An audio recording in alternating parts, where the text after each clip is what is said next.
In this video, we'll show you and we will tell you how, why, and what, all of the above for saving money on your rabbit feed bill by feeding your rabbit grass and clovers. We definitely recommend that you get the textbook of rabbit medicine. We use the second edition. There is a third edition out. That's a very helpful resource when you're trying to figure out what plants can you feed your rabbit, and you're also trying to keep your rabbits healthy.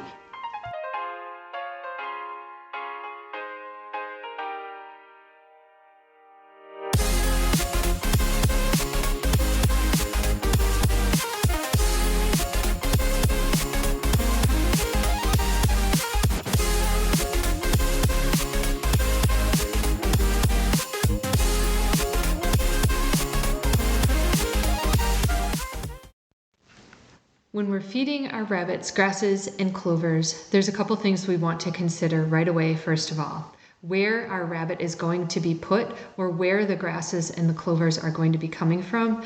That's very important. Something that happens is other animals, such as chickens, maybe dogs, maybe cats, other animals, they can drop different waste pellets on the ground, and those animals may have diseases in them. So they could have diseases, they could have parasites. It's very important that where you're getting your grasses from, you really know where you're harvesting and what's been in that area. This includes humans. Humans are very great at putting chemicals all over things such as their lawns. And we don't want to feed our rabbits anything that has chemicals in it. We really don't want to have anything that's like a weed killer sprayed on the grasses or the clovers and then feeding it to our rabbits, because that is unsafe for our rabbits.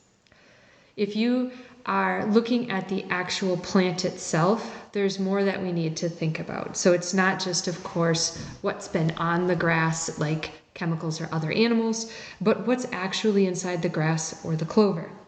So water is something that differs for all the plants that we're going to be feeding our rabbits. Clover, for example, is typically 80% water. Grass is also 80% water. But when you look at something like dandelions, you're looking at more like 85% water. So there's definitely a difference in that. We care about the water content of the plants that we give our rabbits because we're always monitoring how much water that they're drinking. And if we start feeding our rabbits plants that contain a higher content of water, we might notice that there's going to be a decrease in the amount they're drinking. We need to be aware of this because if they're going to be drinking less water, that doesn't necessarily mean something is wrong. It might mean we're simply just feeding them plants that have a higher water content and they're not as thirsty. Not only are we concerned about the amount of water, but we're also concerned about calcium in the plants that we feed. So of course we consult our textbook because we want to feed our rabbit plants that contain calcium, but we don't want to feed our rabbit too much calcium because that is a problem for our rabbits.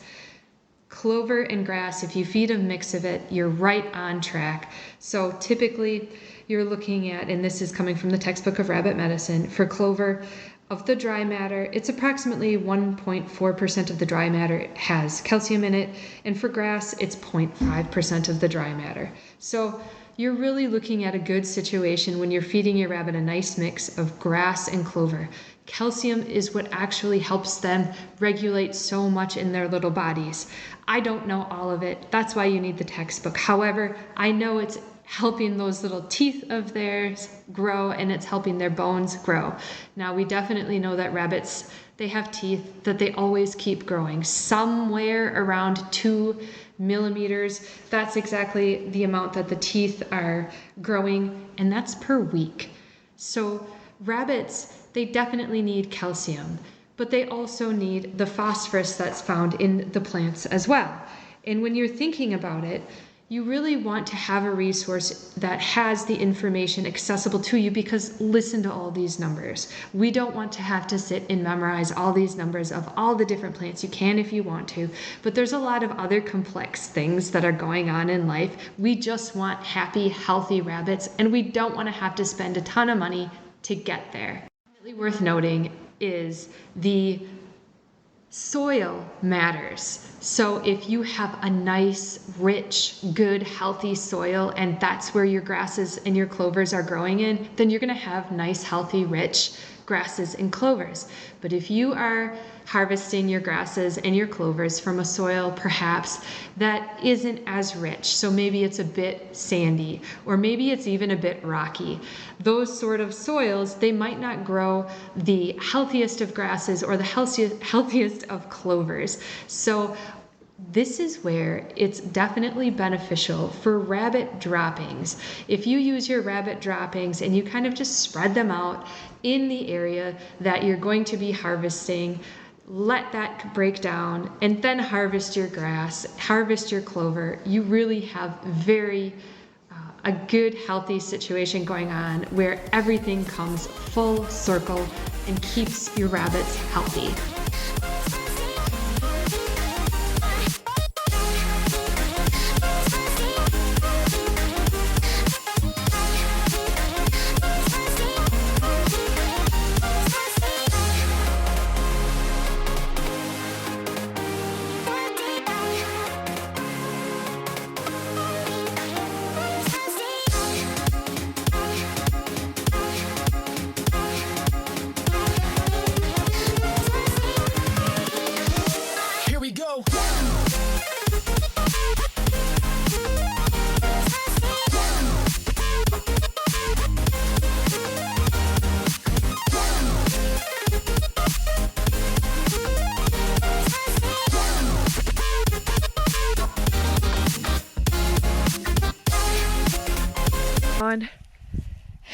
There's something coming through the woods towards us. It's a cat. But anyways, this is a section that has been trimmed out, and this was just trimmed out today. This is 3 heaping wheelbarrows full of grass that was trimmed out today, because today I really gave them a lot of grass. It was warm, it was humid out. What happens is the grass just dries out pretty fast. They eat a lot of it falls through their pen. But the grass, as far as height, I will show you. The grass is pretty tall. So this is my hand. So for the grass, if we were to look at it, it is over a foot tall, this grass. And we cut it pretty low. So if I pull this out, and you take a look by my arm, the length of this grass, and my skin is quite dry, what you see is this is very, very long grass. And this is next to a cat, one of our little kitties. So very tall grass. Now these shoots, they have some brown on them of dried leaves. This is very, very tough right here. Very fibrous, and then you have the actual leaves themselves at the end. Some of these have the grass seeds. The rabbits do enjoy eating those. They enjoy eating them when the grass seeds are younger. They enjoy eating them when the grass seeds are older. They'll eat all of it. And if I turn around, I'll show you who followed us. Guilty. These are guilty chickens. And a rooster. There's a rooster behind this apple tree. And then there's a cat between my feet. There's the rooster right there. Guilty, guilty.